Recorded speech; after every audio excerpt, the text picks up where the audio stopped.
रमज़ान की वो सुबह, ग़ज़वा बद्र की कहानी। मदीना की रात पुरसुकून थी।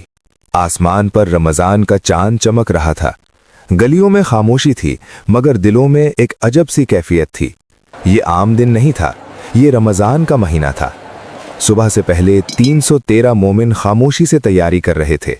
सादा लिबास, महदूद सामान, न बड़ी फौज, न ताकतवर हथियार, लेकिन एक चीज़ बहुत मजबूत थी, ईमान।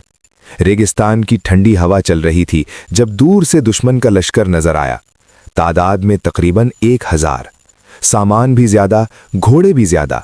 ज़ाहिरी तौर पर मुकाबला नामुमकिन लग रहा था। इसी लम्हे अल्लाह के रसूल सल्लल्लाहु अलैहि वसल्लम ने अपने हाथ आसमान की तरफ उठाए, दिल से दुआ की, ए अल्लाह, अगर आज ये मुट्ठी भर जमात खत्म हो गई तो जमीन पर तेरा नाम लेने वाला कोई न रहेगा। वो दुआ, वो यकीन और वो रमज़ान की घड़ियां। फिर वक्त आया, मैदान बद्र में मुकाबला हुआ।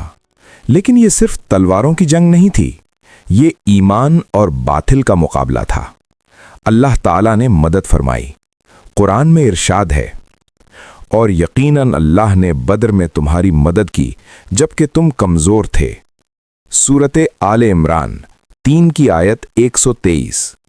फतह मुसलमानों को मिली, मगर असल अज़मत फतह के बाद जाहिर हुई। कैदियों को लाया गया, बदला लेने का वक्त था, लेकिन नबी सल्लल्लाहु अलैहि वसल्लम ने रहम का रास्ता इख्तियार किया। सहाबा को हुक्म दिया गया कि कैदियों के साथ हुस्न सुलूक किया जाए।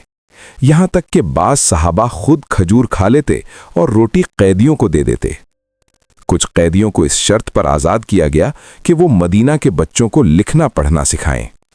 सोचिए, रमज़ान का महीना, जंग के बाद इंतकाम नहीं बल्कि इल्म, रहम और इस्लाह। यही था इस्लाम, यही था रमज़ान का पैगाम। रमज़ान हमें सिखाता है, ताकत मिले तो जुल्म न करो, गलती हो जाए तो तौबा करो, और अगर मौका मिले तो माफ़ कर दो, क्योंकि मग़फ़िरत सिर्फ मांगने से नहीं, देने से भी मिलती है।